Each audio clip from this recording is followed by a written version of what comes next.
Good evening and welcome back to the Rory Talks Football channel. Thank you for coming back. If you're new to the channel, please do subscribe. Bottom right hand corner, smash a like on the video as well. It is good to see you all. Lots to get into today. The press conference, the preview for the game, injury updates, transfer news. Just lots to talk about. Of course, guess the Gooner. We will be back for that. Harry, Elliot, good to see you. If you're on TikTok, please do jump over to the YouTube live stream. The link is in my bio. Drop a subscription as well. We are pushing towards 1,500 subscribers. The community we're building on YouTube is phenomenal. Logan, Joseph, good to see you as well. Very much appreciate you moving over from TikTok for it. So yeah, we've got a lot to get into. The press conference, Saliba, Zinchenko, an update on Smith Rowe, Zubamendi, and Lenormand transfer possibilities. Rob Holding, is he a problem? Well, yes. And like I said, guess the Gooner as well. B15 3 a.m. Good to see you. T, Dan B, Wazowski, Callum. Good to see you all. So let's crack into it straight away with the press conference. Arteta's press conference today. On team news, there's no big news. The picture hasn't changed from last week. Now, that in itself is big news. We were hoping to get a more positive update on Saliba. He says, regarding William, we still have to wait a little bit more. He's not progressing as quickly as we hoped, and it's a bit delicate, so we want to be certain that when we push him, he's ready to absorb the load and the risk that we'll take, and that's not possible at the moment. So that in itself is big news, and it is bad news. He was then asked more specifically on whether Saliba will play again this season. He said, I don't know. It's a bit early to know. Probably next week we'll have more certainty. There is some evolution. He's doing more activity, but is not there yet to start to throw him in at pitch level. Sessions demand to compete in this league. So basically, he's not going to play against Man City. Unless this is some more mind games, which I just don't believe in these mind games at this point. We've been clinging on to potential mind games for a long time. I just don't think this is. So that is for Saliba.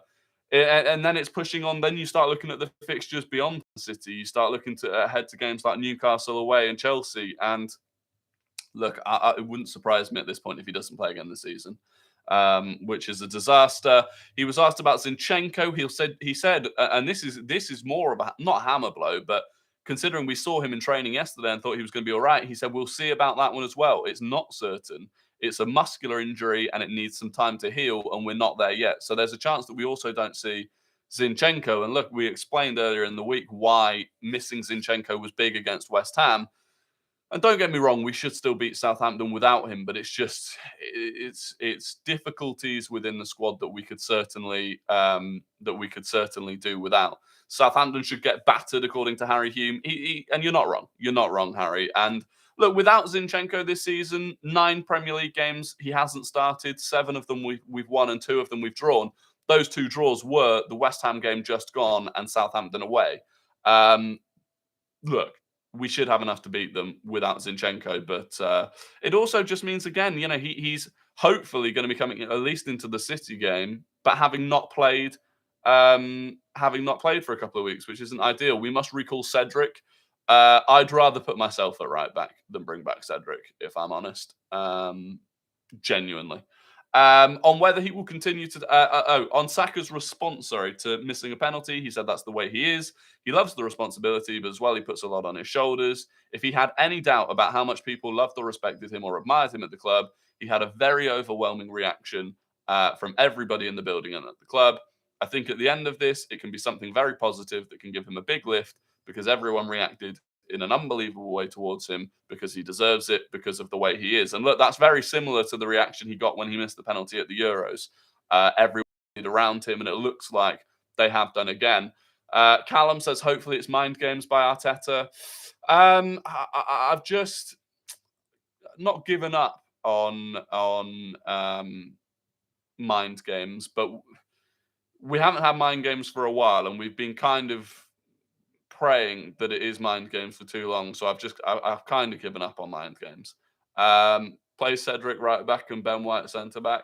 Not for me. Not for me. He was asked on whether Saka will continue to take penalties. He said yes. If he's on the pitch, we will throw him the ball and make sure he takes the next one. On what he said to people that have written off Arsenal this season, he said nothing. I cannot communicate it enough here properly. But what I can say is that our players have full belief in what we do. And what we know is that what is at stake is incredibly beautiful and we want to fight for it. He was asked on how confident he is that the team can re-find their own confidence. He said he's very confident. Lots of the words confident. A bit about Southampton that's not very interesting. Bit on Ruben Selles, which isn't very interesting. He was asked how his players are feeling physically. Some people, including me, have questioned whether certain players do look a little bit tired and probably shouldn't look tired, given that they're playing once a week. He said, my players today are really looking forward to tomorrow to get the game that we want and the result we want and play in front of our crowd again. There are 7 games left and we have 4 to play at the Emirates, which is for them is a big thing and we're looking forward to it. He was asked about what kind of atmosphere he expects. He said it has to be electric. I want that crowd playing every single ball with our team and be no different to what we have experienced at full capacity. And it should be. The atmosphere is usually much better on evening games, midweek games, basically games where it's far harder for tourists to plan and get tickets. That does tend to be when the better atmospheres are. He was asked whether it will be similar to facing West Ham. He said yes, because of the necessity of those teams is one thing. The quality of those teams is something else that you have to understand. I'll be honest, Southampton don't have much quality. Southampton's issue this season is that they just don't have quality. Ban tourists? No, don't ban tourists at all. Not at all. On how difficult it is to remain focused on this game, obviously with the Man City game coming up, he said that's it. That's the conversation we had. Nobody is talking about what's going to happen next Wednesday. They probably are thinking about next Wednesday, let's be honest. The rest of us all are. He was asked about Holding and Tierney's contribution. He said their contribution is huge. First of all, the way they behave around the team, how patient they've been, and when they have to play, what they have produced in terms of performances. Now they're playing more games, they're playing more minutes, and will continue to do so. That's slightly worrying. This is why you need top quality players with the right mentality to be ready when you need them on the pitch, and when you're not using them that much on the pitch to contribute to the team in the right way. And we will get on to a bit about Rob Holding. Sky did a piece on Rob Holding today and the effect that he's having on the team, and it's eye-opening slightly. He was asked on whether there's concern at the pressure of the title race. He said, I wouldn't like to compare with Man City. We have to focus on what we have and the reason why we've dropped points. Blah, blah, blah, blah, blah. He was asked about Ainsley Maitland-Niles' future. He said he was a really important part and he's a player with incredible versatility that has played in many different positions for different reasons, some professional, some personal reasons. He had to move around in the end. At the end of the season, we'll sit down and decide what is the best thing for everybody moving forward. Now, to me, that doesn't sound like a manager that is desperate to bring Maitland-Niles back, but we will see. He was asked whether Gabriel Jesus is ready to play 90 minutes. A lot of people did ask why Gabriel Jesus got subbed after 60-odd minutes against West Ham when he was arguably the best player on the pitch. He said, we'll see. We've been really careful. There have been some issues within that period when he was doing the final stages of the rehab, and we have to be really attentive. We have players that can change the game, that are fully fit, that deserve to play as well, and we have to be mindful of that. He was asked whether he wants us to be more ruthless. He says you have to be. On whether Man City playing before Man City for the first time in 6 weeks is an advantage. He said, I don't know. In the last 6 weeks, a lot of things have happened. We play when the fixtures come, and we don't know when the fixtures, when the others are playing. We just have to focus on doing what we have to do to win our games. I don't think there's much in playing first or second, truthfully. And then on whether there's frustration that the Chelsea game was moved, he said, no, there's no frustration. You have to understand the situation. And then he was asked on Smith Rowe's progression. And this is interesting. So he said he's pushing. And in football, what you did a year ago, a month ago is not important. It's about what you do now, what you do yesterday, and what you do tomorrow. The player has to have that mindset, and the contribution has to be now to the team, has to make us better and make us win games. He's very close. So I feel like he's almost saying there that Smith Rowe can't rely on what he's done at Arsenal previously. That's the way I read it. And interestingly, that comes on the same day that Smith Rowe is being linked to Aston Villa again. It is from TalkSport, so take it with a pinch of salt. But Smith Rowe is being linked to Aston Villa. And of course, they bid for him in 2021, didn't get him. They offered 30 million, which was outrageous. But of course, Emery being back at Aston Villa, Emery was the manager that gave Smith Rowe his first Premier League start.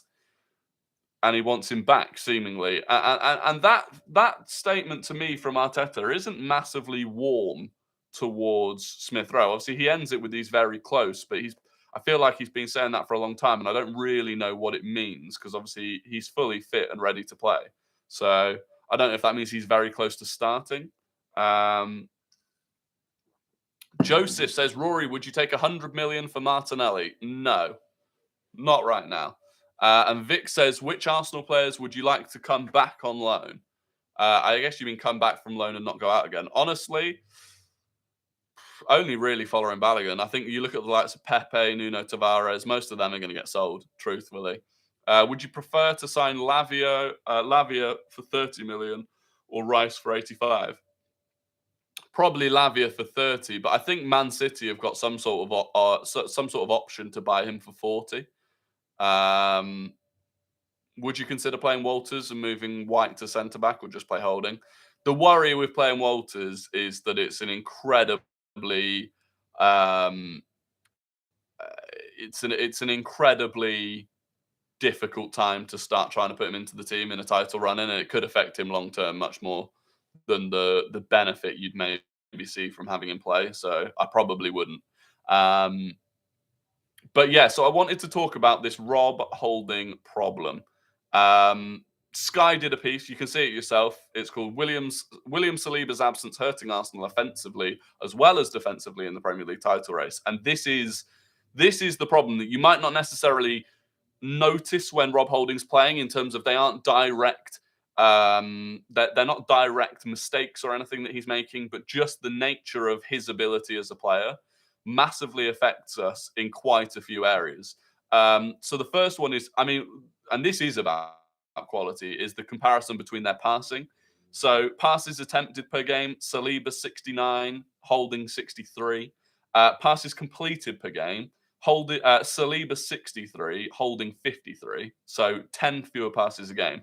Passing accuracy, Saliba 91%, Holding 85%. And when you then consider the next part, that Saliba's opposition half passes completed is 21.4, whereas Holding's 16.7.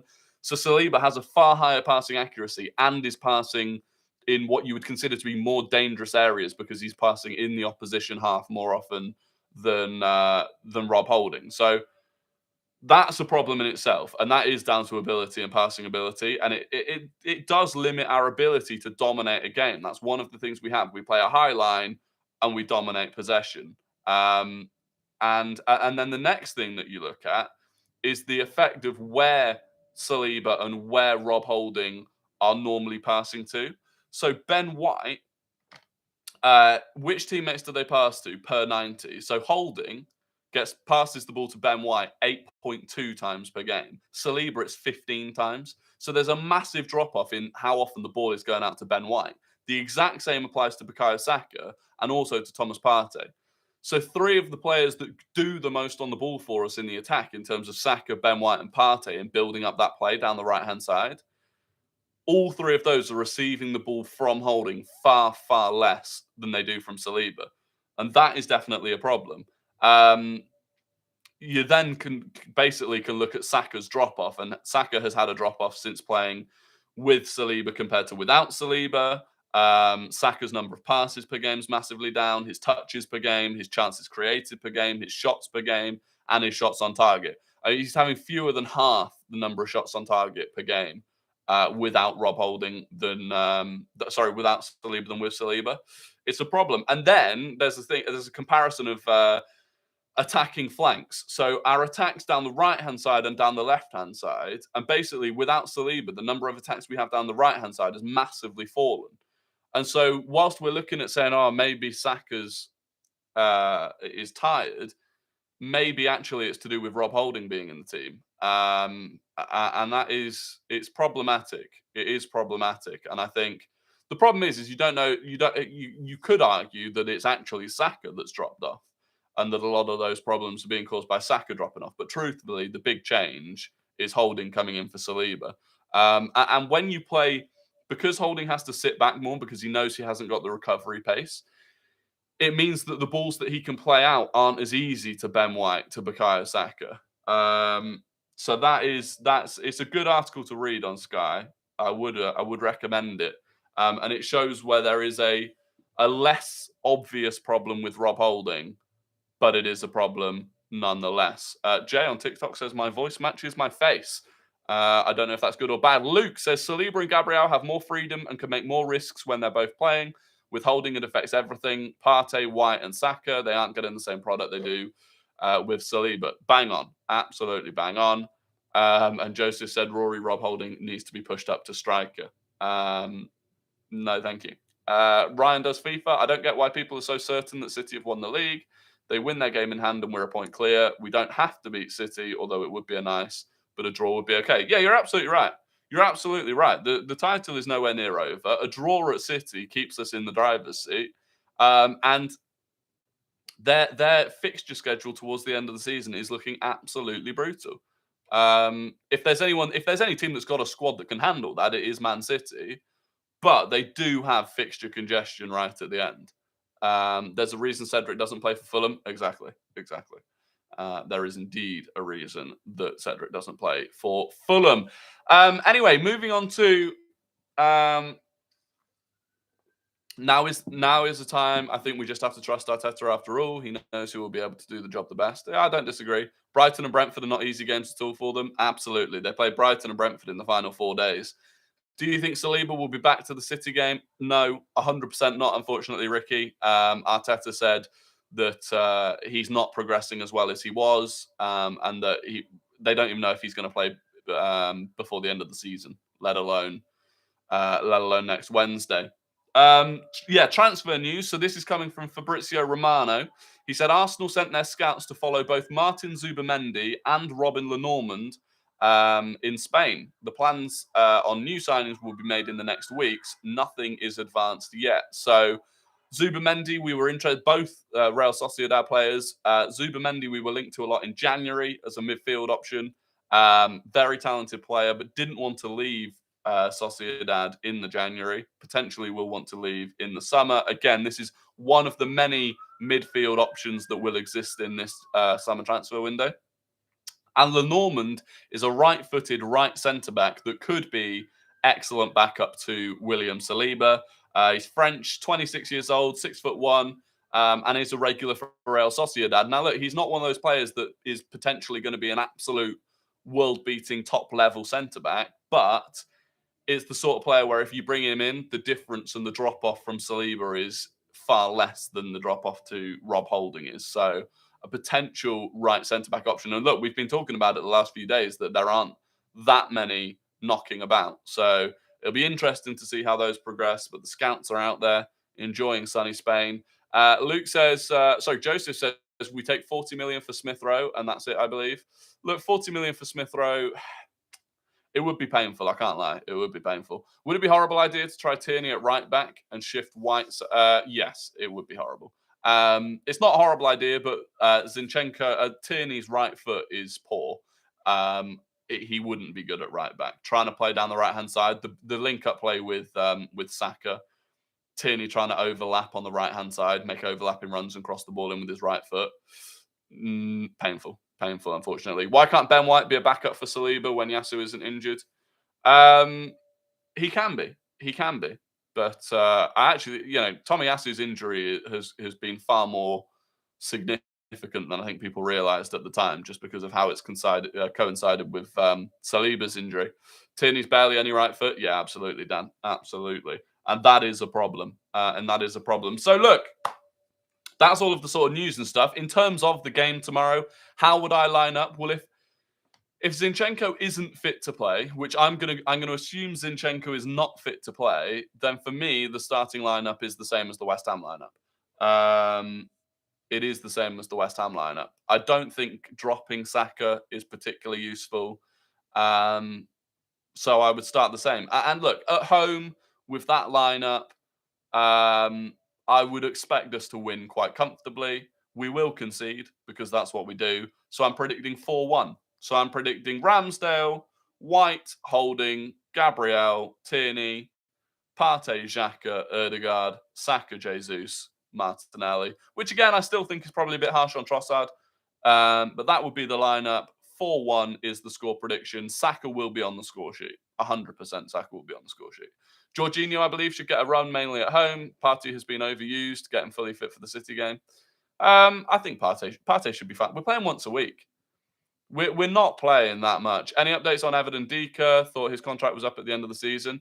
Evan Ndika's a left-footed left centre-back, which now that we've got Kivior, we're not as interested in.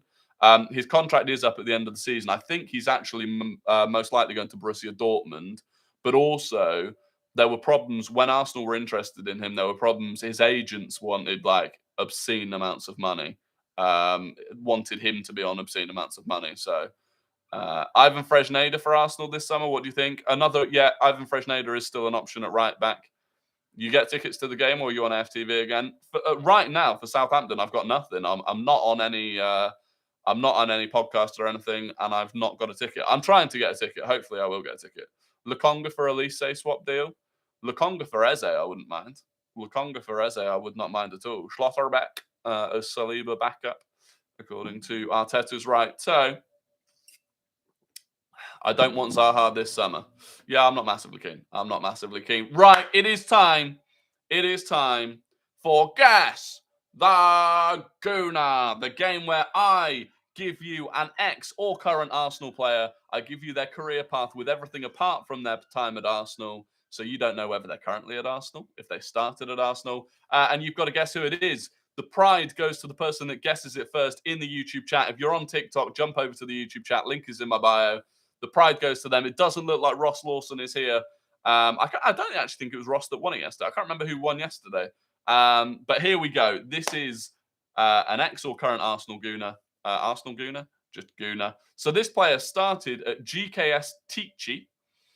They then went to the Anderlecht Academy. They then went to Podrazova, then MSK Zelina, and then Spezia. GKS Tichy, Anderlecht Academy, Podrazova, MSK Zelina, Spezia. And Joseph Phelps is the winner in the YouTube chat. Joseph Phelps has got it. People have got it on TikTok as well. Congratulations to the people that got it on TikTok. Someone auto-corrected Kivior to Liquor. But it is indeed Jakub Kivior, who, I knew that the Anderlecht Academy thing was going to throw people off. And we did see shouts of Lukonga and Vermaelen in the YouTube chat. But it is indeed Jakub Kivior, not Thomas Rositzky. Well done, Joseph Phelps. The pride of the YouTube chat is with Joseph Phelps. Well done. And now for the non-Arsenal guess the player, their full career path. So this player, Rory, I've got a bone to pick with you after that.